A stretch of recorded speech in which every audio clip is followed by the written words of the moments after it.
Bom dia, boa tarde, boa noite, seja lá qual for a hora que você for assistir esse episódio. Eu sou o Roque Almeida, CEO do Grupo Mater, e estou aqui hoje no Materializando, podcast do grupo. A gente tem esse espaço que materializa ideias, projetos, empresas, e a gente sempre traz gente que tem essa missão na vida, materializar coisas importantes. E hoje, não diferente, nós estamos recebendo aqui um amigo. É uma pessoa muito, muito próxima do ecossistema Mater, né? Ele é... Vou apresentar para vocês de forma leve, porque não dá para falar o currículo inteiro, eu vou deixar ele falar o resto. Mas ele hoje é General Partner da Hiker Ventures, um fundo de investimento, founder da Basecamp, co-founder e CEO da SmartTalk, co-founder da BPass, lugar que nós, inclusive, somos colegas, conselheiros. Conselheiro da OH Brasil, outro lugar que nós somos colegas conselheiros, estão buscando a gente para conversar sobre empresas por aí. E um tanto de outras coisas. Rodrigo Moreira, querido, prazer te receber aqui. Obrigado, meu querido. Bom falar contigo aqui. É sempre ótimo esse papo. Acho que do meu currículo tem umas 3 coisas que tem que acrescentar ali que eu não falei. Deixei para você porque tem coisa que eu gosto de evitar de falar. Mas as principais, né? Marido da Manu, pai do Thiago e do Antônio. E eu acho que essa tem que constar no currículo, né? Não sei se você já contou a história aqui, mas eu tô na cota do Rock. O Rock tem uma cota de 5 amigos cruzeirenses. E não sei se você sabe, para entrar tinha um 6º amigo, se ele conhecer, vai pra China agora, conhecer um cara lá cruzeirense, ele tem um desses 5 tem que morrer para entrar outro. Eu tô nesse 5, cadeira cativa, pretendo não sair de lá tão cedo. É importante você não sair, porque só sai morrendo. Então... Não, mas legal demais. Obrigado aí pelo convite. Acho que ao longo dessa jornada de vida, é legal quando você constrói coisas que você pode olhar para trás e falar, isso aqui participei, isso aqui eu tive perto, isso aqui eu construí. E acho que no meu lugar de fala agora, como gestor de um fundo, acaba que a gente tem a oportunidade de conhecer mais empresas. Minha agenda acaba sendo conhecer e investir, estar próximo de muitos empreendedores. Então, acho que eu nem coloco tudo no LinkedIn, que senão vai parecer um negócio meio egocêntrico lá de board de 200 empresas, mas algumas que fazem muita diferença. Estou feliz demais de fazer parte disso. Não, eu estava brincando aqui, tem coisa que eu não quero falar, porque o Rodrigo também foi diretor do Cruzeiro, né, numa fase importante do clube, e aí agora sem gracinhas, né? Numa parte quando o clube precisava de reestruturação, então esteve lá apoiando no momento difícil. É fácil apoiar no momento fácil, mas no momento difícil some as pessoas e ficam poucas. E aí, obviamente, que eu vou deixar para você apresentar essa...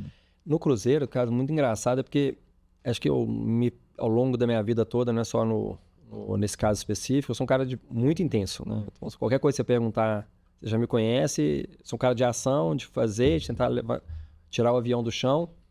E nessa jornada eu reclamo pouco e tento fazer, né? Nem sempre consigo, mas eu tento fazer. E eu reclamo zero. Acho que tudo é culpa minha, zero reclamação, eu tenho que fazer. E quando o Cruzeiro caiu para a segunda divisão em 2019, acho que teve um movimento, pelo menos dos grupos que eu tava de WhatsApp, os amigos, era só meter o pau, criticar, falar que é ruim. E aconteceu um caso super verdade. Eu liguei para um amigo meu que era conselheiro na época, né? Só tinha bandido lá no conselho, mas esse cara era um dos caras que estava liderando. Só tinha bandido a gente falar, né? Sei lá, 30% fazia muita bagunça e 70% muito sério. E eu liguei para esse cara para discutir assunto, né? Pô, ficar preocupado lá, nossa diversão vai acabar. E eu perguntei para ele, cara, conta aí, ele é presidente de um grupo grande em Belo Horizonte. Perguntei para ele, fiz uma pergunta boba, assim, como é que faz para ser presidente do Cruzeiro? Aí ele riu e falou, por que você quer ser presidente? Eu falei, não quero ser presidente não. Mas assim, um jeito de ajudar hoje é estar lá dentro. E se for para ajudar, dar palpite, ficar reclamando aqui fora, não funciona. Então me diz aí o caminho das pedras, só para me entender. Ele falou, não, é simples, ser presidente do Cruzeiro é a coisa mais simples do mundo. Você compra uma cota do clube, é fácil. Aí você fica 2 anos pagando associação. Aí depois de pagar 2 anos, você pode concorrer a uma vaga no conselho. Aí depois que ficar nessa vaga do conselho 7 anos, aí você pode natar, né? Virar conselheiro nato. E aí você pode candidatar a presidente. Aí ele olhou para mim e riu e falou assim, é isso. Eu falei, beleza, eu vou comprar uma cota amanhã. Minha parte que eu posso fazer é essa. E eu acho que essa história é meio que de tom de brincadeira. Ele foi almoçar com um cara na semana que vem, contou, bicho, o cara, um amigo meu, contou isso aqui e tal, e esse cara me ligou. E esse cara era o então candidato a presidente do Cruzeiro, que era o Sérgio Rodrigues. E o Sérgio falou, eu já fiz esse processo todo, você não precisa fazer isso tudo não. Se você quiser ajudar o clube, eu vou concorrer a presidente daqui a 1 ano, você pode me ajudar e tudo mais. Acabou que a jornada não foi tão longa assim, foi mais rápida. E Por causa da SAF, né? Imagino. Não foi isso, não. A jornada não foi... Que é uma história divertida. Eu conheci o Sérgio e muito rapidamente a gente ficou próximo. Eu comecei a desenhar um plano para ele. Assim, tinha empresa, imagina mexer com futebol, compliance, conselho. Meus sócios lá queriam ver longe do futebol. Então eu já tinha falado que a chance de eu participar era muito baixa.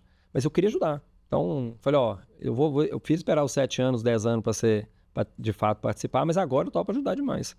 E nesse ajuda demais te ajuda a construir um plano. Nessa época, eu estou já avançando um pouco na minha história aqui, a gente já tinha trabalhado no mercado de inovação e startups de Belo Horizonte. Eu tinha um amigo muito próximo, você deve conhecer ele, deve inclusive chamar ele para vir aqui, que é o Gustavo Caetano, da Samba Tech. E o Gustavo, a gente estava junto aqui, eu chamei ele, a gente começou a falar sobre o que a gente pode desenhar, construir um ecossistema de inovação, um framework de inovação. Cruzeiro, para sair dessa situação, vai precisar de muita criatividade. E nessa construção, eu gosto muito de viajar. Eu gosto de viajar a lazer, mas eu gosto muito de viajar a trabalho. Tem uma frase que você fala muito que é: você viaja e você volta, depois de 10 dias, você volta amigo de infância, né? Então eu tenho algumas coisas que eu faço há algum tempo. Uma delas é tentar fazer uma viagem com não amigos de tempos em tempos. Nessa viagem, o objetivo de construir uma rede que eu não tenho. Então eu acho que minha rede de relacionamento é muito boa. Quem me conhece sabe que talvez um dos meus predicados seja nutrir bons relacionamentos. E eu estava fazendo em 2020, baseado numa longa história que eu tinha com o pessoal da NBA, eu estava indo para o All-Star Game da NBA, a convite do CEO. E eu pedi para ele, cara, esse negócio é a coisa mais incrível do mundo. Eu já tinha ido em 2017 com o Gustavo Caetano. E nessa ida o Gustavo assistiu lá com uma palestra do Kobe Bryant, uma sala pequenininha, um evento pequeno. A gente tomou café da manhã com o Magic Johnson. A gente falou, cara, esse negócio é muito legal. A gente tem que... E esse negócio, fazer sozinho é ruim demais. Vamos tentar levar alguns amigos. Então, o plano em 2020, né? Então, logo depois, era eu tentar convidar alguns amigos que eu não conhecia. E nessa construção toda, a história é divertida, mas resumindo a história, eu consegui montar um grupo contando aquela história. Rock, quer ir comigo viajar? Você queria que eu levasse alguém? Esse cara que você quer ir, vai. Eu ligo pro cara que quer que vai, aviso que você tá indo, ele vai. Você montar um grupo que todo mundo só vai se um for, mas você vai aquecendo todo mundo, de repente todo mundo foi. Conseguimos viabilizar R$0 de custo o projeto como um todo, consegui passagem, consegui tudo para todo mundo ir. E no final foi alguns caras legais, o Ricardo Amorim foi comigo, o Thiago Nigro foi comigo. A gente levou o Rodrigo Cartacho da Simpla. Rodrigo, um craque, um cara que tem que vir aqui. Gosto muito dele. Cara joia dele, do Marcelo. Ele e o Marcelo, né? Tem um terceiro sócio, Davi, um argentino também que é sócio dele, mas eles são os principais lá. Não conheci o Davi, mas tenho certeza que um craque também anda junto. Craque anda com craque. Mas o Rodrigo é craque mesmo. E aí, cara, nesse caminho assim da viagem, o Gustavo ia comigo. Uma semana antes, o Gustavo me ligou e falou: vou mais não, fazer uma palestra, não vai ter jeito. E aí, o cara tem uma vida ativa, né, como influenciador. E tinha algum espaço na viagem. Então, eu indo para o aeroporto, o Sérgio me liga para falar sobre o projeto dele, darmos uns updates. Eu tava lá, falei assim, se deu sorte, me ligou aqui, você não quer ir comigo para Chicago, pro All-Star Game, não? E ele tava véspera de eleição, mas falou, cara, você não tá falando de inovação aí no esporte? Vamos ver de perto como é que isso acontece. Vamos ver a Champions League. Vamos ver a Champions League, tentar trazer aqui para Lampions depois. E a gente foi. E ele foi, cara, super corajoso. Acho que você também iria, mas ele foi. Aliás, você foi assim, né? Numa próxima que eu fiz. Uhum. Vamos falar disso. Vamos falar disso. E aí ele foi, cara. Ficou impressionado. Uma semana, 4, 5 dias conhecendo o mercado de sportainment dos Estados Unidos. Voltou impressionado. E chegando aqui, vi um grande amigo meu, o Edinho, que foi um dos estatutários lá com ele, um cara de marketing, um craque também. Ele é sócio de uma agência de eventos que já fez parceria com a gente também, que é a Sherpa. E ele... Outro cara para estar aqui. Muito joia mesmo. A gente fez uma parceria agora em Austin, no SXSW. E o Edinho me ligou e falou, conversei com o Sérgio aqui, eu sou estatutário lá da gestão que ele está sendo candidato, queria te chamar para você ocupar um cargo. Eu falei, de jeito nenhum. Já falei que não podia e tal. Não, a gente monta um projeto não remunerado, você como um superintendente e tal. Aí foi essa a história de eu começar a ajudar no Cruzeiro. Só que o problema chegando lá, né? Desenhei, chamei meu time inteiro, framework de inovação, aquela coisa toda. Descobri que o pessoal estava sem receber salário há 4 meses, então o projeto de inovação durou pouco. Mas a gente transformou isso num projeto de receita e fomos, de certa forma, felizes nessa jornada até construir a SAF, até vender o clube e, graças a Deus, ele está num caminho melhor do que a gente encontrou. O que é ruim para quem é atleticano, mas com brincadeiras à parte, né? No final, o atleta sem um Cruzeiro não existe, o Cruzeiro sem um atleta não existe. Óbvio que a rivalidade, né, do torcedor traz essa história, mas é muito importante pro esporte mineiro que o Cruzeiro se restabeleça, apesar de ser duro falar isso. No meu coração, o meu raciocínio, o meu racional pede isso. Meu querido, você tem uma trajetória muito, muito interessante assim, de carreira. Quando a gente pega, né, você sempre empreendeu. No final do dia, você é um empreendedor serial. Você está sempre buscando criar, né, uma cabeça criativa. Você vem da comunicação, enfim. Mas seu negócio é empreender e se reinventar e se transformar ao longo da sua vida, né?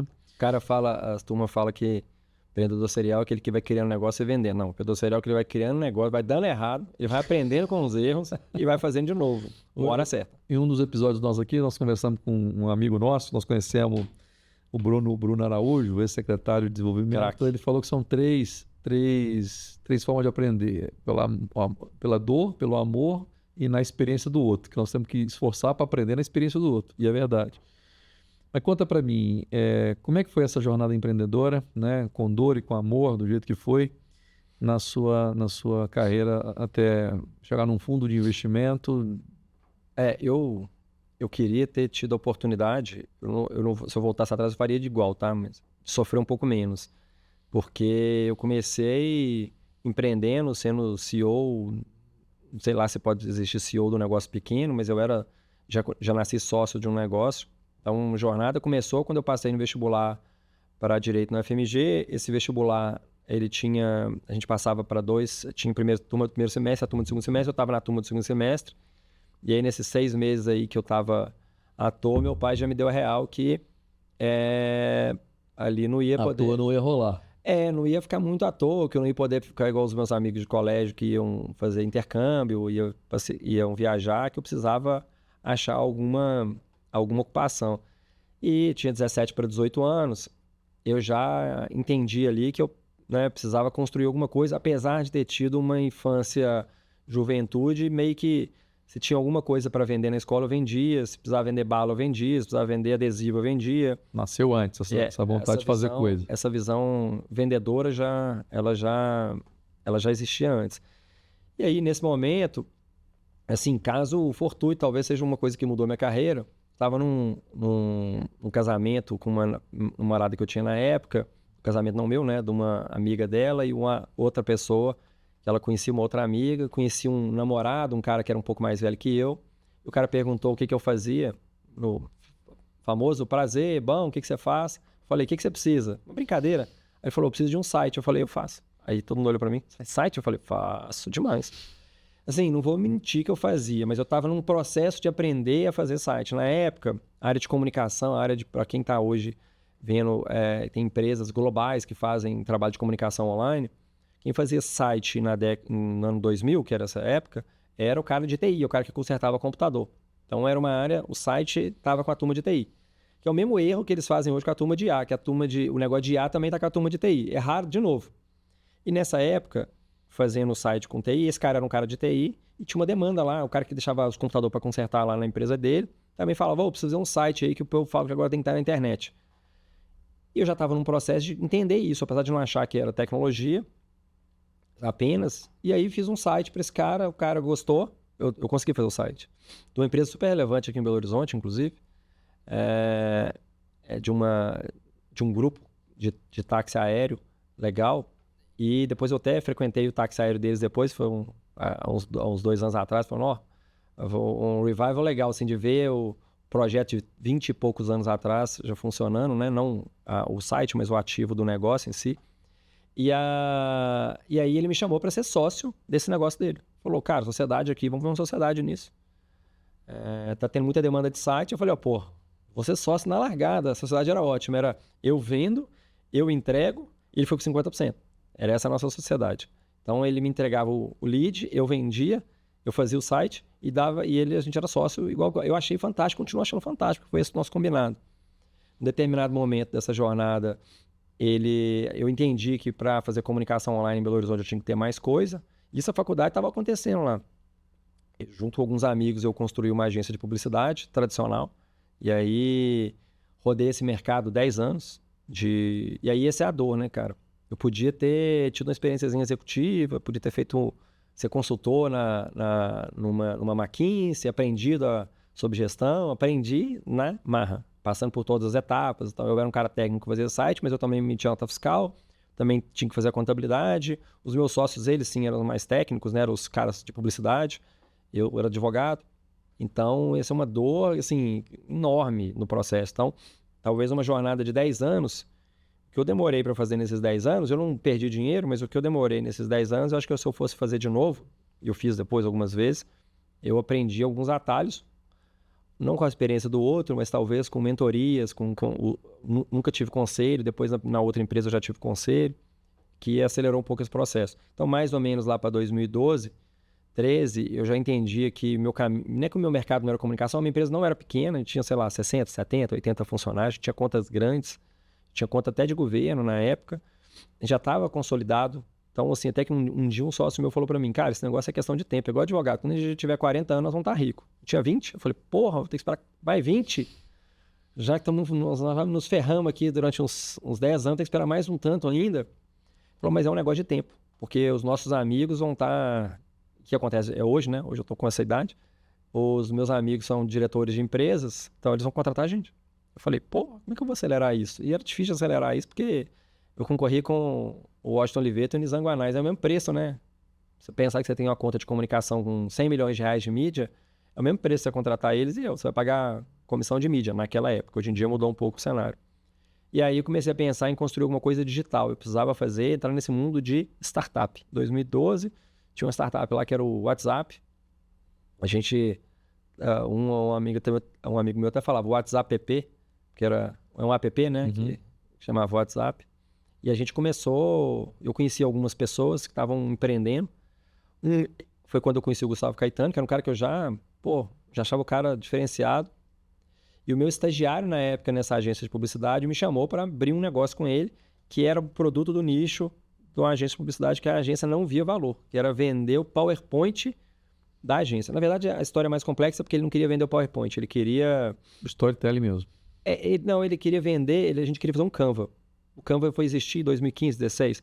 Mas para validar no processo criativo, assim, você vai, em vez de inventar um negócio que você não sabe se as pessoas vão consumir, vamos tentar fazer uma etapa do processo, que é tipo o projeto lá em vez de você quer chegar num carro, você não começa pela roda do carro, você começa desenhando a hipótese de um patinete. E aí, se o cara usa patinete, depois bicicleta, depois triciclo, depois moto, depois carro. MVP, esse aí. E o MVP para fazer um Canva era vender PowerPoint. Só que o povo ria de mim, né? Porque a agência não cobra para fazer o PowerPoint. Por que alguém vai pagar para fazer? E a gente bateu nessa tecla que se a gente gerasse valor e fizesse uma apresentação de impacto, a gente ia construir mercado. De novo, né? Desafio enorme, que era criar um mercado. Tinha um cara que falava uma frase muito legal: se você quer ser líder de um mercado, invente-o. Então a tese ali era inventar um mercado. A gente estava criando um mercado de apresentações de impacto, de storytelling, fomos tateando isso, só que eu já nasci diferente. Eu já nasci ali com... A empresa era eu, esse cara que é o Breno, que era o estagiário, meu estagiário, que virou meu sócio. E, na verdade, a ideia inicial era ser executivo dele. O cara é corajoso, captou investimento, queria me contratar. Mas aí eu virei, não aceitei, né? Eu falei que tá doido, você vai meu estagiário para sempre. Na assinatura de e-mail do Breno tá lá, co-founder Eterno Stag do Rodrigo. Ele virou meu sócio, a gente foi construindo essa relação, que é muito legal até hoje. E a gente já nasceu essa empresa com o conselho. Então era eu e ele, 4, 5 conselheiros. E eu vi a diferença. 6 meses dessa empresa, eu já era quase o tamanho da outra empresa que eu tinha demorado 10 anos para chegar. Não só pelos erros, mas muito pelos acertos. Não só pelos erros, mas evitando a gente erro dos outros, mas evitando a gente de ter esses erros. Então a gente começou essa empresa, que é a Smart Talk, e a gente acertou talvez o timing também, né? Porque no início do boom, todas as empresas precisam de apresentação, mas no início do boom, das startups brasileiras, o início desse movimento. Não, essa que é a pegada. O Gustavo era do meu conselho, e a primeira coisa que o Gustavo fez foi me colocar num grupo de empreendedores que estavam começando aqui em Minas Gerais. O grupinho, assim, os caras... Tinha uns caras esquisitos lá, meio fraquinho, que era onde eu conheci o Rodrigo, o Cartacho, o Marcelo, irmão dele. Tinha mais um cara no grupo lá, que é o tal JP da Hotmart, o Matheus, o Israel da Amélis, o Ofli. Os caras joé demais. O Robertão, o Dan e o Marcelão, que você conheceu, da Blip. Uhum. O Andrezão da Dito, o Tomás da Trek, o Gustavo, os fundadores da Rock Content, o Diego, que também era do meu board, o Peçanha, o Ed. Olha que sorte, cara. Tava lá. Hora H, nenhuma empresa, ninguém era rico naquela época, ninguém tinha investimento, ninguém tinha pai rico, ninguém estudou em melhor energia da coisa, né? Começando... é o que você está fazendo lá na Mater. Era um ecossistema de negócios. No caso, ninguém participava do negócio de ninguém, mas todo mundo se ajudava. Então, esse ecossistema era vivo. São Pedro Valley, né? São Pedro Valley, cara. E isso impulsionou todo mundo. Foi isso que impulsionou todo mundo. Não foi nada diferente. Timing, que é muito importante. Então, recriar isso é mais difícil. Estou tentando fazer, inclusive, mas é mais difícil. Mas aquele movimento que impulsionou as empresas. Então, a gente foi com a Smart Talk até 2000 e a Smart Talk ainda existe, mas eu fui com ela até 2020. Nessa lógica aí de 2013, 14 a 2020, a gente entendeu algumas coisas. A primeira coisa é que o negócio nosso de tech, que era o Canva, já tinha dono, que era o Canva, mas que o negócio nosso de storytelling e consultoria, ele tinha pegado. Então era uma consultoria. A gente brincava que a gente era sangue de startup, corpinho de tradicional. Então a gente era corpinho de economia real, mas o sangue de startup. A gente contratava as mesmas pessoas que as startups contratavam, a gente tinha uma pegada mais inovadora, a gente tinha processos diferentes, a gente se via como uma startup. Mas os caras falavam, mas você não tem qualquer tecnologia. Gente, a gente não tinha uma tecnologia clara de produto. Não tinha software as a service, a gente tinha gente. E esse processo de gente, ele teve muito sucesso nessa construção durante esse tempo todo. E algumas coisas aconteceram nesse período, que foi a gente entender que...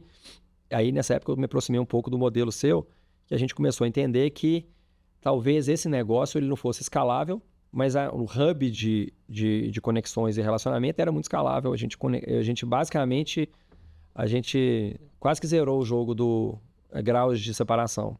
Você me falar aí alguma pessoa, normal, você já vivenciou isso comigo, inclusive. Você citar um cara, alguém te ligar, você fala da Smart Talk, o cara fala assim, sou cliente, conheço, já indiquei, já venderam a empresa para mim, já fiz minha apresentação. Então, assim, de alguma forma, foi assim que a gente se conectou também.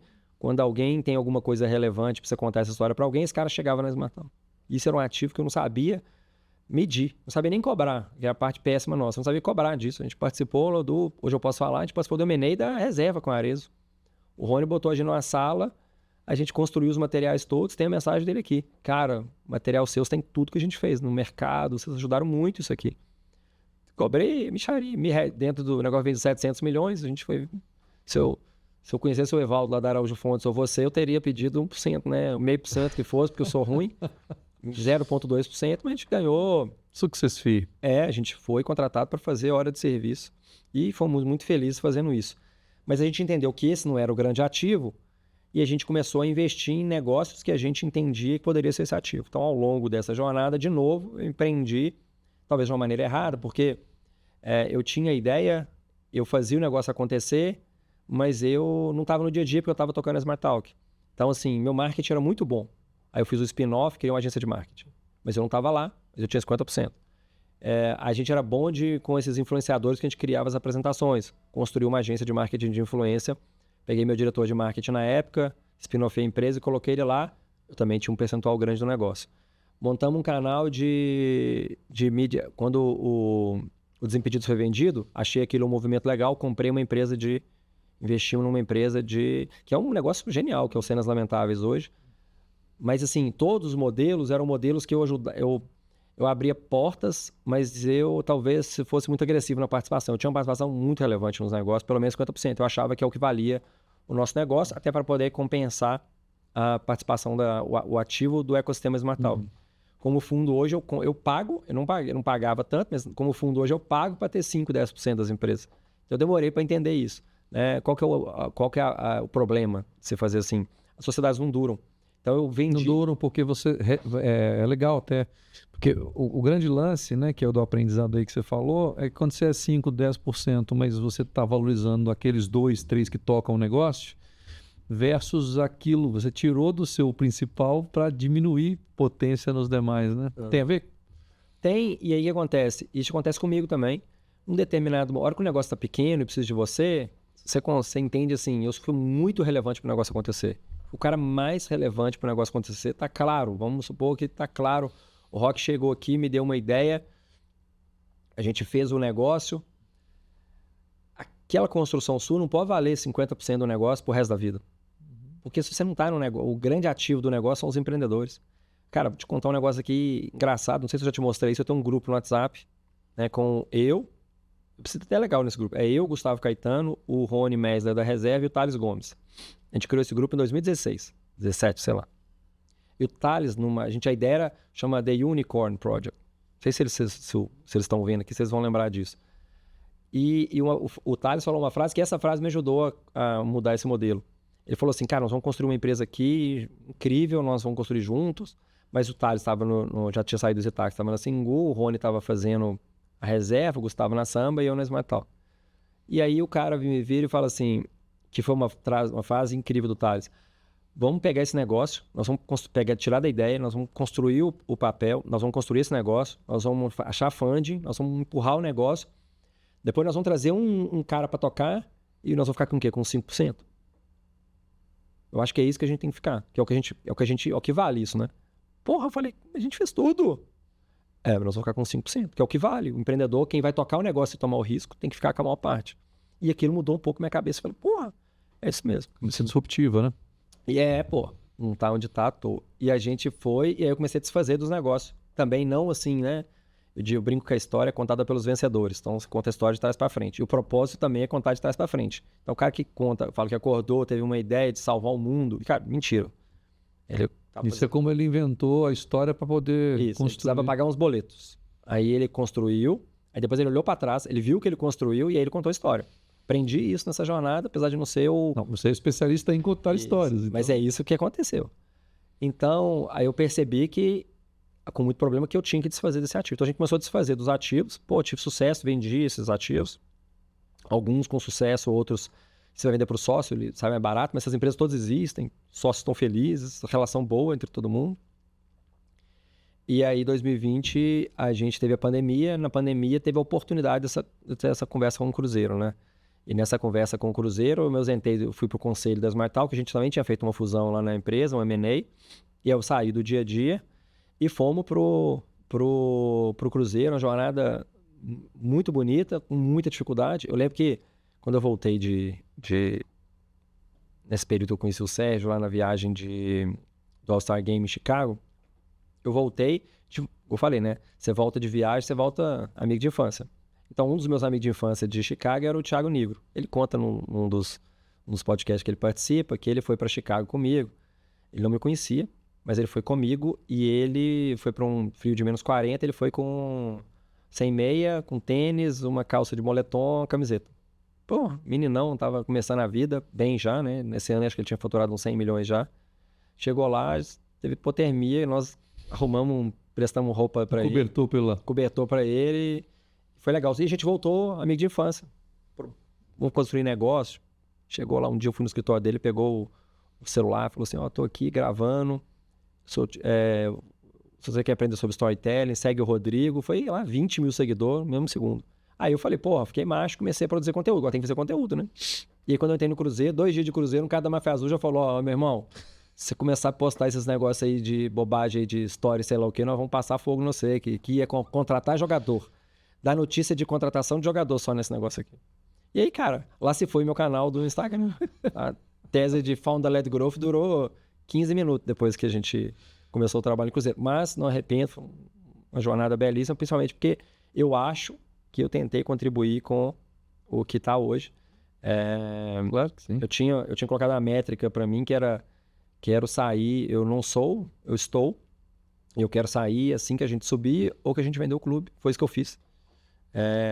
Vender o clube antes de subir. Não, subir estava difícil. Subir foi difícil. Essa é a parte legal dessa história. Até vender o clube foi mais rápido do que subir o clube. Foi difícil. A gente tem muito azar, né, cara? Porque, assim, nessa lógica de... todo mundo já sabe a história, mas no ano que... aqueles assim, na minha vez, né? Na minha vez, foi a primeira vez que o clube cai para a Série B, que não teve uma... que chamava cota guarda-chuva do direito de televisão. O cara ganhava 70... Pra você subir da Série B para a Série A, precisa de 30 milhões de reais. Que é o custa um time. A CBF ia lá, a Globo dava 70, para não ter erro. Você montar um time para voltar. Nosso ano acabou isso. Mas beleza, nós temos 30, 40 milhões por ano de bilheteria. Covid, não tinha isso. Não, mas beleza, tem um sócio torcedor. Não tinha isso. Não, mas vamos vender um jogador. Aí o cara, que é o nosso artilheiro, que valia 50 milhões, começou a fazer gol no goleiro o Chimbuquinha num time lá do Mato Grosso. Não vale mais nada. O cara é bom, mas ele faz gol num goleiro ruim. Se ele fizesse gol no Everson lá, valia dinheiro. Então, assim, as receitas foram embora. A receita virou o quê? Rodrigo inventa as receitas aí com o pessoal do clube, né? A gente inventava a receita, vendia ativo, né? Tipo assim, ações promocionais, jogador fazer propaganda. Inclusive, tava lindo o nosso projeto, até o futebol começar. Porque ficou na pandemia e a gente tendo receita. Começou os jogos, meu filho. Os caras começaram a perder, tomar gol. Começou a ficar ruim o projeto começou a ficar ruim a nossa tese. Mas você estava voltando na parte da... Você estava lá no Falda Level que caiu, mas você estava quase chegando onde você está agora, que é na sua jornada... Tô demorando a contar a história, né? Não, é só para Eu tava... E aí a gente foi...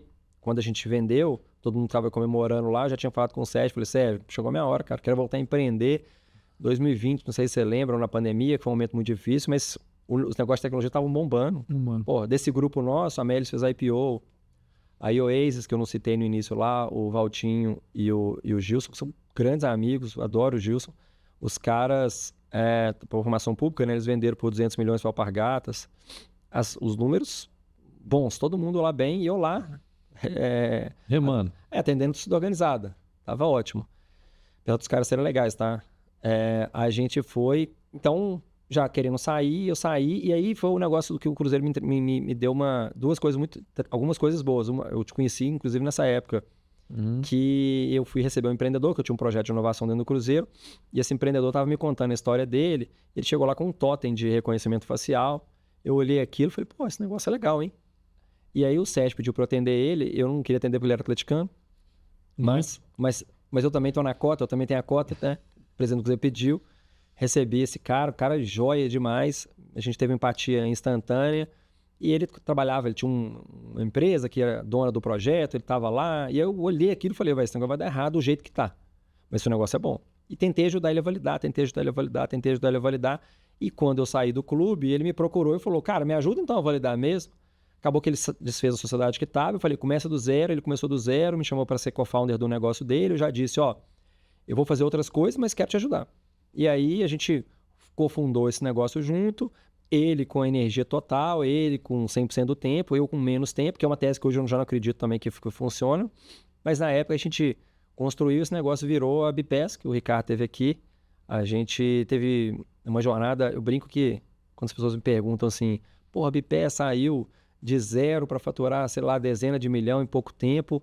O que você aprendeu nessa jornada? Eu falei, muito pouco, porque a empresa estava no lugar certo, no momento certo, nas horas certas, fez o certo, virou a pessoa certa. O Ricardo é realmente um craque, teve aqui já. O negócio estava virou lei no meio do caminho por uma fatalidade, mas a tecnologia resolveu o problema. A fatalidade que eu falo é que teve um jogo do Palmeiras e Flamengo, quando a gente tinha só um cliente, o cara tá com a garrafa, caiu na cabeça da menina do Palmeiras, a menina morreu, comoção nacional, só que as nossas câmeras identificaram o cara foi preso na hora ali, foi quase tacou a garrafa, a menina morreu, o cara foi preso, porque a gente tinha... Num Brasil de impunidade, isso foi muito diferente, né? E a pressão da opinião pública fez com que virasse lei, estádio com mais de 20 mil pessoas tinha que ter um produto de reconhecimento facial. Quem que estava no mercado? Ricardo nadou de braçada, a empresa super bem, crescendo, um gênio. A empresa captou investimento... Várias vezes. Hoje em dia, nessa época você era o super mentor dele, né, cara? Foi incubado no nosso escritório de São Paulo, foi um momento bem legal, foi quando a gente se conheceu, né? E foi uma época, uma jornada super legal, e eu já estava nesse mesmo momento desenhando o que eu ia fazer agora. Então, hoje eu estou lá numa posição de conselheiro com você também, acompanhando os passos dessa empresa, né? Tem muita coisa no meu currículo deu certo, essa deu errado, essa deu super certo, outras deram certo que eu citei aqui, mas essa eu tenho um especial carinho pelas pessoas também que estão construindo. E aí, de novo, né, eu sou um cara de muita sorte. Eu conheci o Evaldo através do Gui, né, que eu conheci no WeWork também. Conheci no WeWork porque eu tirei o Cruzeiro lá. Eu não, quando eu falo gente, muita gente junto aqui, mas a gente no meio do projeto, responsabilidade ali. a gente mudou o Cruzeiro da sede para poder captar dinheiro, levamos o Cruzeiro pro WeWork. Os atleticanos, meus amigos, zoavam, falavam que o Cruzeiro foi para um cowork, mas naquele movimento a gente vendeu uma sede por mais de 60 milhões, alugou ela um período, depois vendeu, e a gente diminuiu o custo da operação da sede, que era de 2 milhões por ano, para um negócio de marginal. Marginal, praticamente, porque a gente fez uma ação de marketing lá com o WeWork e pagou menos.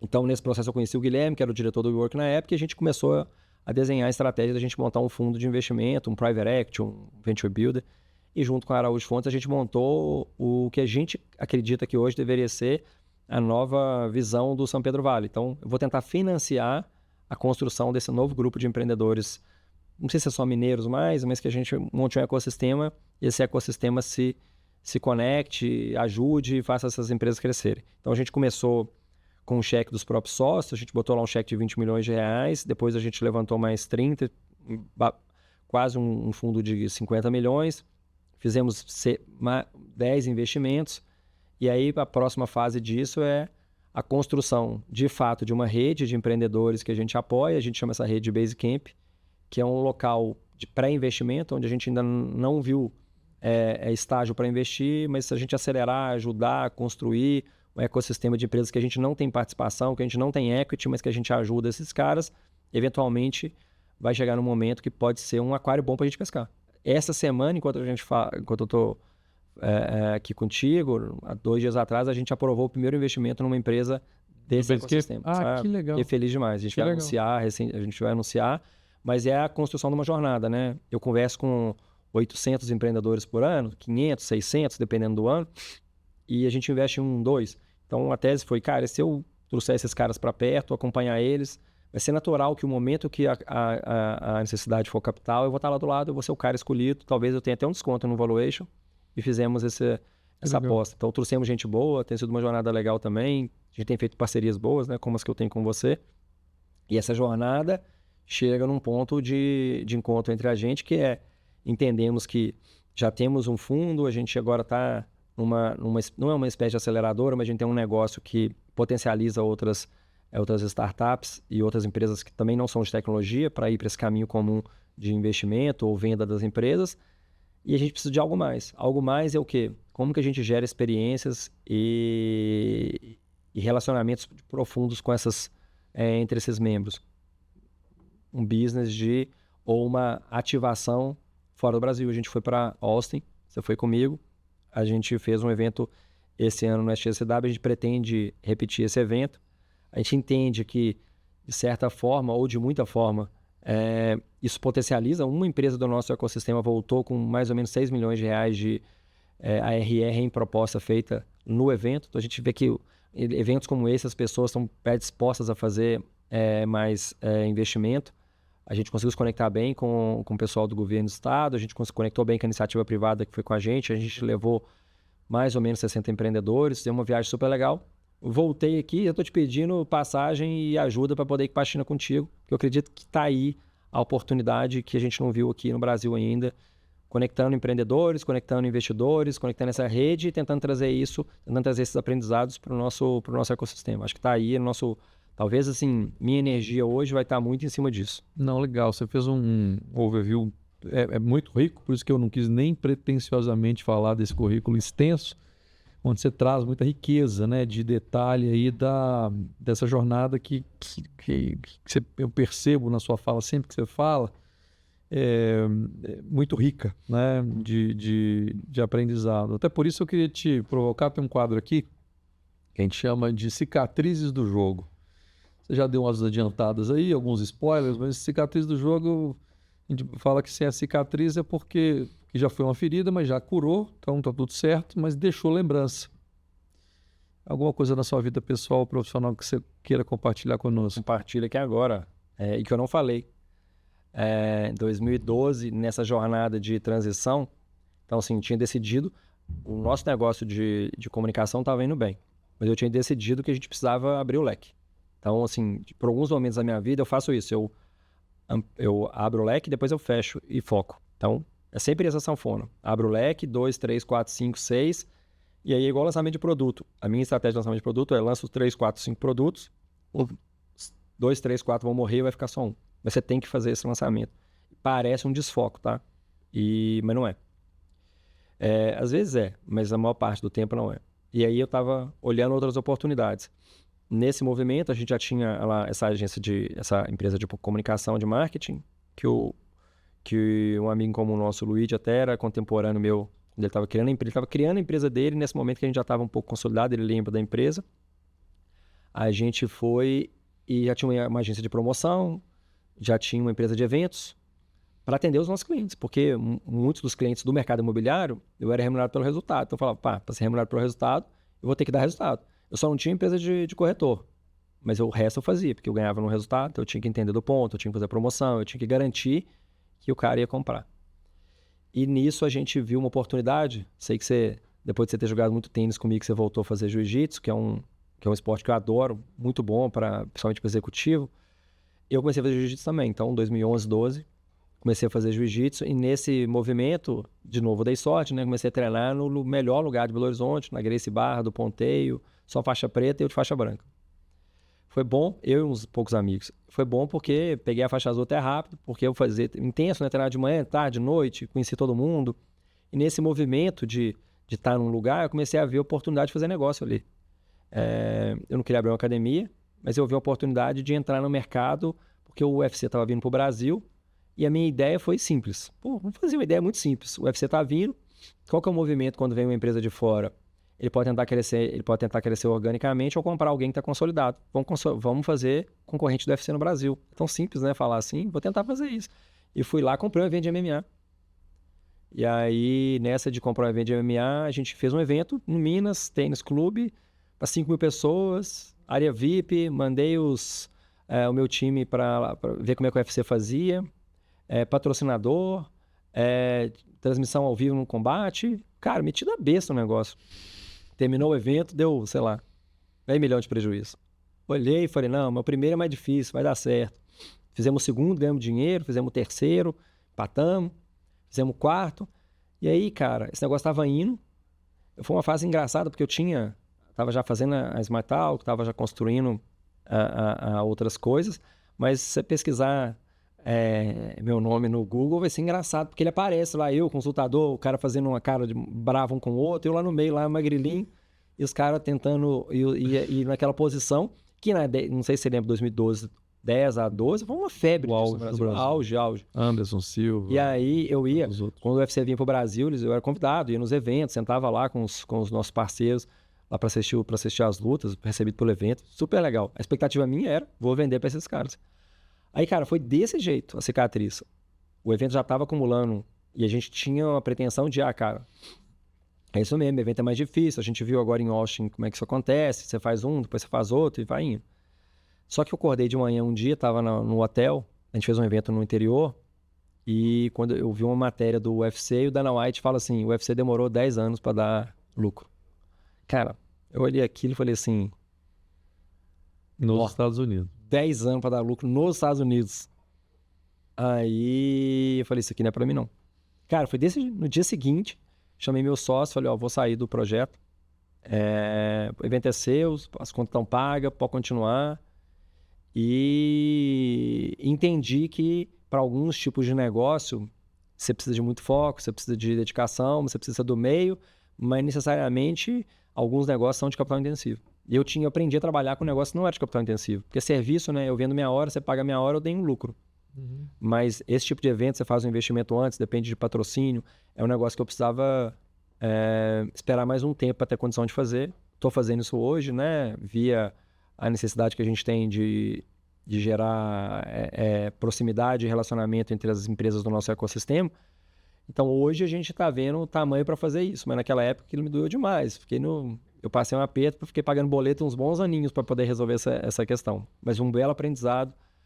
Muita coisa eu levo comigo e talvez esses aprendizados me fortaleceram mais do que as minhas vitórias, né? O Bill Gates tem uma frase ótima que eu gosto muito, tem os meus mantras que eu carrego comigo. Um deles é que o sucesso é um péssimo professor porque ele te ensina muito pouco, né? E o aprendizado com essas pequenas derrotas ao longo do tempo, eles vão te trazendo, eles vão te transformando numa pessoa mais resiliente e isso te dá aprendizado para construir, né? É uma maratona. Ganha quem ficar mais tempo correndo. Eu falo uma coisa aqui, o sucesso, de fato essa frase do Bill Gates é fantástica, porque uma das formas mais, eu uso muito como modelo, né, o CLAR, o contexto, lucidez e amplitude, e a lucidez se perde muito no sucesso. No sucesso a gente embebeda, fica muito cheio de si mesmo, muito em si mesmo. Isso, e aí isso te tira a lucidez, que faz com que a gente não aprenda. O que também acontece é porque nem todo erro também vira aprendizado, né? O erro sem reflexão, ele é só burrice mesmo. O erro com reflexão vira aprendizado, que é o que... não, mas a burrice... Essa parte aqui... A burrice eu já fiz também. Já fiz demais, mas normalmente tem muito aprendizado. O erro com aprendizado... Por causa da reflexão, né? Cara, eu queria te perguntar, a gente tem um outro quadro aqui que a gente chama de jogada invisível. Uhum. Alguma coisa que você fez, sei lá, mudou o corte de cabelo, mudou o jeito de qualquer coisa que aconteceu silenciosamente. Você fez um movimento de comportamento, de uma decisão que você tomou. Você não contou para ninguém, mas mudou significativamente o rumo da sua vida, da sua trajetória. Você lembra de alguma coisa para compartilhar? Eu acho que todas as fases da minha carreira, elas tiveram momentos, esses tipos de momentos, que hoje eu vejo o quanto ele foi importante, mas na época ele foi silencioso, né? Eu era estudante, comecei a empreender, uma frase simples, uma brincadeira que foi numa festa e virou um trabalho de 10 anos. Depois a busca para criar um produto inovador que gerasse impacto e que fosse um produto diferente no meio, era algo que ninguém via valor, a gente criou um mercado para isso, que foi na Smart Talk. Depois, não ser um cara que reclama da vida e tentar ajudar e construir de fato, né? Não sei se você sabe, a primeira reunião minha no Cruzeiro foi com uma pessoa do Ministério Público que me falou que 70% dos casos de violência doméstica acontecem depois de um jogo de futebol. Então, a responsabilidade de você estar à frente de um lugar desse é muito importante. Tem gente que morre depois de jogo, ataque cardíaco, então tanto que isso movimenta, tanto que isso impacta, é impressionante. Então, a gente acaba fazendo as brincadeiras nossas de Cruzeiro Atlético, mas isso mal colocado mata uma pessoa. Verdade. Então, assim, ter encontrado esse lugar, ter tido essa movimentação, isso foi silencioso, né? O movimento meu foi pensando em não criticar. Eu tenho um outro mantra que a culpa é sempre sua. A psicóloga fala para não falar isso porque você pode se culpar demais, mas é mais em termos de responsabilização. Se alguma coisa deu errado, obviamente, se você está envolvido, eu sempre tive na posição de tomar decisão e liderança, a responsabilidade é minha. Eu posso até, inclusive, por ter te colocado lá, que foi a pessoa que fez a coisa errada, mas eu que trouxe, a responsabilidade é sempre minha. As decisões são todas na minha mão. Então, nesse ponto de responsabilização, são mudanças silenciosas. Nesse caso, foi silencioso também. E as mudanças todas que a gente teve ao longo do início do nosso fundo de investimento, de nascer para ser um fundo de investimento tradicional, de entender que quando você investe você pode incorrer no risco de Rock está precisando de dinheiro para o negócio dele. Por que ele vai captar da Heiken se tem os fundos lá de São Paulo, que tem histórias bilionárias de investimentos que deram certo? Então, como que a gente faz diferença na vida do empreendedor? Colocar esse cara no centro. Então, o empreendedor ele não é um produto, ele é o centro da experiência, trazer esse cara para perto, de fato transformar a realidade dele. Cara, são todos movimentos silenciosos.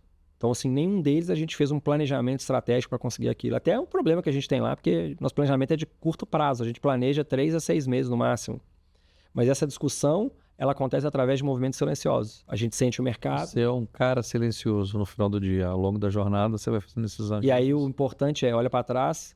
Agora entendi. Aí você conta a história para frente, entendendo muito bem o que você construiu. Então, a construção, ela nunca vem pelo movimento intencional. Você pode ser intencional na ação, mas no planejamento é difícil ser intencional, porque todo planejamento ele tem a visão de vai dar errado. O único conceito do planejamento é que ele não vai acontecer. Então, você já viu essa frase em planejamento estratégico? O cara fala, vamos fazer um planejamento, a gente sabe que ele não vai acontecer, mas é importante para ele ter um guia. E eu concordo com isso, tem que fazer isso mesmo. É uma frase minha, assim, o plano estratégico você não faz para seguir, você faz para fazer. Isso. E aí, nessa lógica dos ajustes que você constrói, eles vão sendo movimentos silenciosos que fazem toda a diferença e às vezes eles não são, chegam numa reunião e batem na mesa e falam, achei o caminho, né? Você vê, hoje nós não somos mais um fundo de investimento, hoje nós somos um ecossistema de investimento. Sabe a diferença disso? Ele é sutil, é dizer que a gente valoriza muito mais o que está perto do que o que está na moda. Então, a gente hoje pode investir em qualquer coisa que a gente acredite que a gente gera valor. Esse gerar valor fez com que essa construção fosse mais próxima. Eu estou próximo, eu sei como te ajudar, você sabe que eu te ajudo, o nosso dinheiro pode ser um catalisador, estamos dentro. Não necessariamente eu preciso construir um novo Facebook. Aliás, eu estou meio que fugindo do cara que está construindo um novo Facebook, que é uma decisão barulhenta de escolher um cara da jornada, porque você vai escolher um unicórnio, né? Tecnicamente, teoricamente, unicórnio não existe, né? Então, para você achar um unicórnio, você tem que matar quantas oportunidades, né? Esses fundos são muito bons, os caras são gênios. Eles investiram em 4.000 empresas, acertaram 100 unicórnios. Você vai olhar o índice é bem baixo, mas eles acertaram 100 unicórnios. Eu provavelmente não vou acertar nenhum, mas a gente também não quer matar nenhum. Então, nós vamos fazer... A lógica de construir isso foi silenciosa. Ela não nasceu com isso pronto, né? A gente... que é a vantagem de você colocar a cara e tomar o primeiro soco, né? Todo mundo tem um plano até tomar o primeiro soco na cara. Mike Tyson disse isso. E esse é o ponto de você ser empreendedor no tudo que você faz. Então, a gente coloca a cara na frente, toma o soco, aprende, né? Do que cheguei, vou montar um fundo, vou contratar um time, os caras vão lá fazer, eu acompanho relatório e depois eu vou ver se está dando certo ou não. Então, eu achei que ia ter uma fase mais tranquila da minha carreira. Que agora eu ia ser o cara alocador de recursos, eu estou empreendendo como nunca. All hands, one-on-one, reunião de dia a dia, meta. Pô, você tem fundos, tem meta? Meta de tudo, você imaginar. Porque a gente tem, e até um desafio interno nosso lá. A gente tem que colocar isso para a gente ter uma visão, para a gente ter para a gente entender o desafio do cara que a gente está apoiando. Tem que ter as mesmas dores dele. Eu não entendia nada de IA 6 meses atrás, não entendia nada. Sabia nem, usava o chat GPT como Google. Hoje eu estou no conselho de empresa relevante, assim, de não sei quantos dígitos tem bilhão ou não, mas de geração de caixa disso para ajudar no desenvolvimento de caminhos com IA. 6 meses eu não sabia nada, mas a maravilha da IA é você poder estudar, aprender, desenvolver. Se aprimorar, né? Esse é o grande ponto. Esse é um ponto silencioso também. O caminho que mudou, uma coisa que mudou muito a minha trajetória foi ter tirado férias em abril, ter participado de um evento com um amigo meu que está tendo super sucesso com IA lá em Florianópolis, que é o Rafael Milagre, que um cara que eu já conheço há muito tempo, e tentar entender como é que ele fez isso e achar um caminho. E entender como é que a gente pode levar isso para a gente, para as nossas investidas, fazer parcerias com empresas como a sua, que são super especialistas nisso, e as oportunidades começam a aparecer, né? E isso tem sido super legal também. E é um movimento silencioso. Legal. No final, a síntese do que você disse é os seus movimentos, de uma maneira geral. Não é difícil escolher um, porque é uma vida de movimentos silenciosos. Você não falou do CLA? Essa é uma leitura de contexto. Tem dúvida. Então, porque assim, a leitura de contexto te faz ter os movimentos que, eventualmente, talvez você não consiga explicar eles. Mas você sabe que você tem que ir para ali. Perfeito. Cara, queria te perguntar de China. O que você vai fazer lá esse ano? Conta para mim. Eu tenho um irmão, Oswaldo, ele foi para a China umas 80 vezes já, né, nos últimos 20 anos. Então ele acompanhou esse...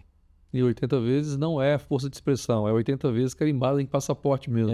Sei lá quantos passaportes, né? Ele tem muito negócio lá e ele, inclusive, vai com a gente, né? Porque ele nunca fez uma viagem nessa profundidade. Ele vai para fazer negócio, vai para comprar coisa, vai para trazer. Eu disse a ele que ele tem que estar na viagem porque eu preciso arrancar dele o depoimento de eu fui 81 vezes, mas a melhor foi com a Mater.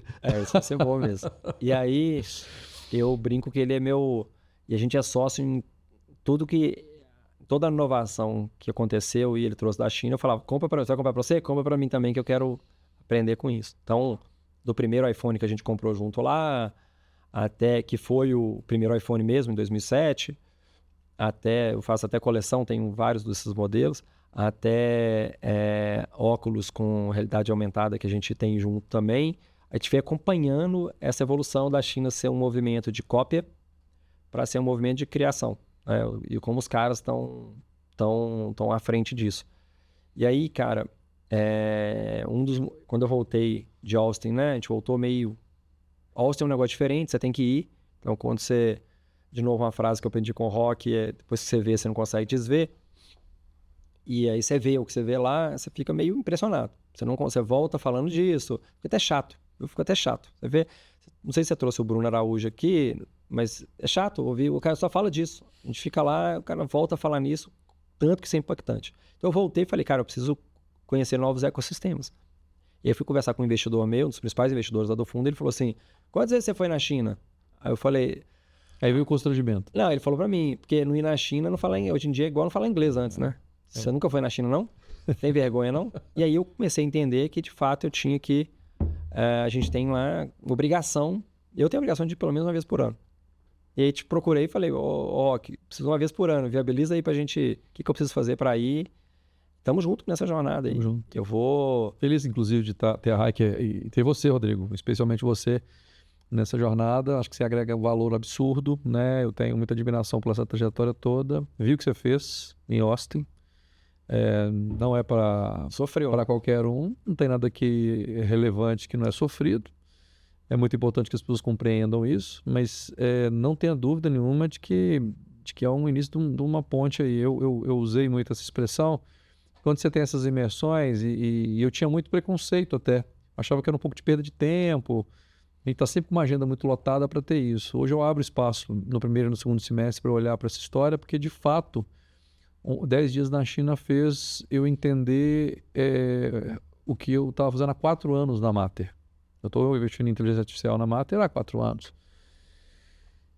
E eu só entendi mesmo quando eu fui lá e voltei impactado. E não porque eu fui numa empresa que está fazendo isso que me explicou, porque essa é a parte que eu conversei com muita gente que voltou e falou, mas essas visitas que você fez eu não fiz, né? Porque eu estava com outras... aquela beleza da sala de aula. Você está escutando um professor falar sobre um assunto e você está colocando dentro do seu contexto, do seu modelo, da sua empresa, você fala, vou fazer isso. Cada ser humano tem uma experiência nessa história. Eu estava muito aberto para entender modelos mentais deles, né? Eu falo muito que o oriental se ocidentalizou, mas o ocidental não se orientalizou.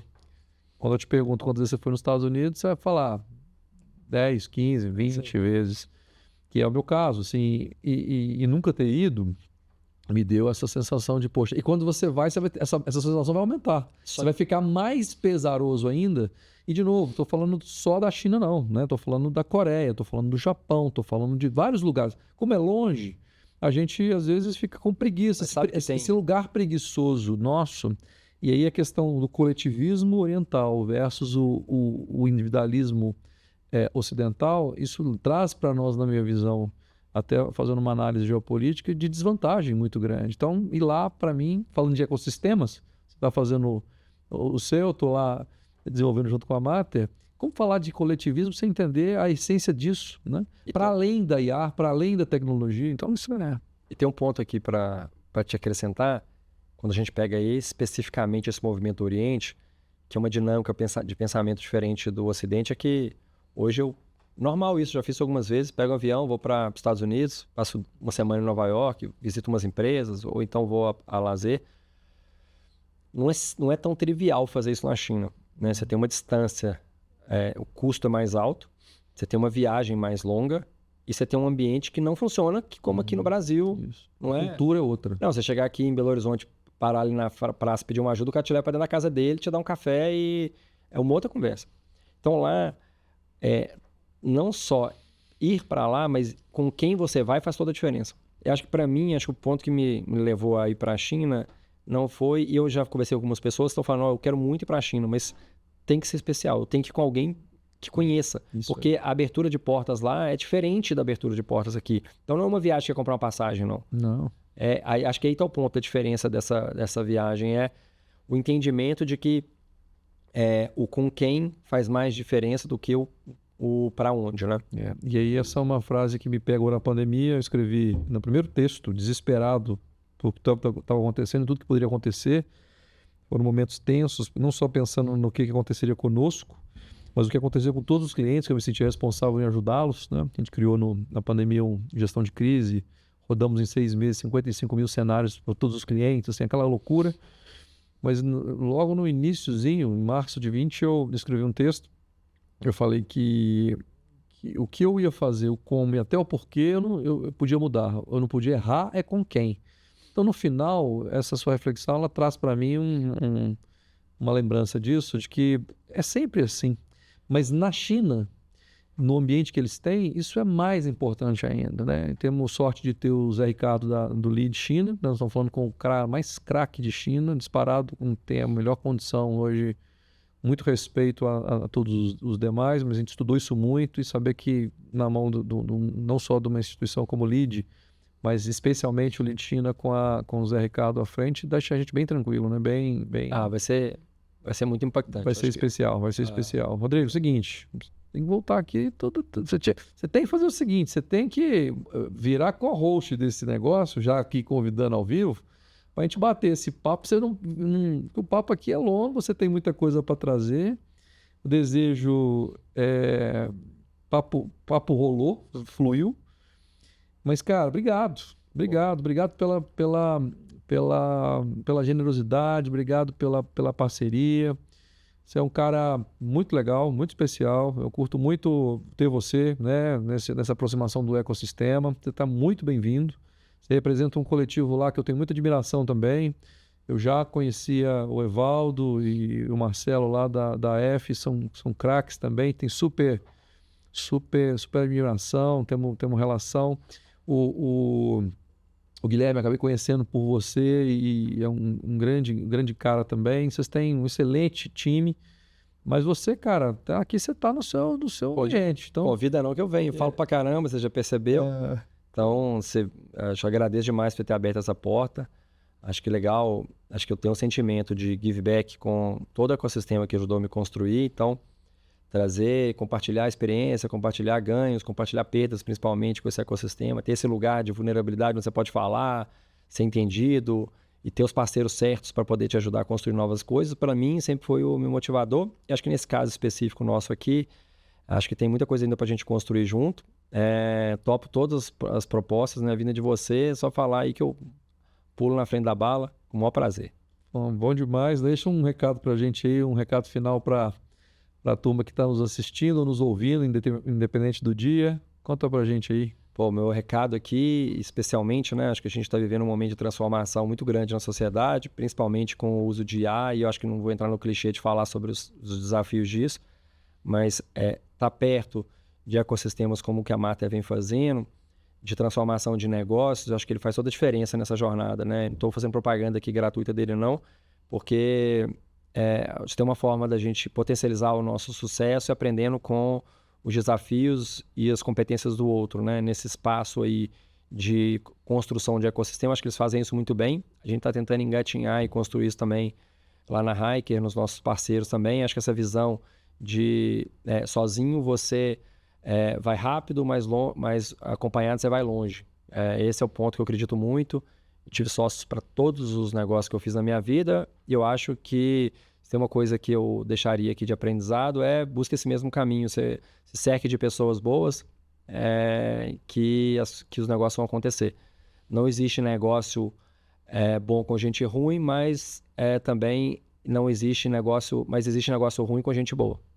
O cara bom vai transformar o negócio ruim em negócio bom. Então, se você estiver com as pessoas certas, eu acho que isso vai acontecer.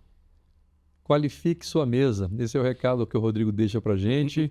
Quero agradecer demais você aqui e quero pedir para você seguir a gente nas redes sociais, no YouTube, Instagram, LinkedIn, TikTok, no Spotify. A gente tem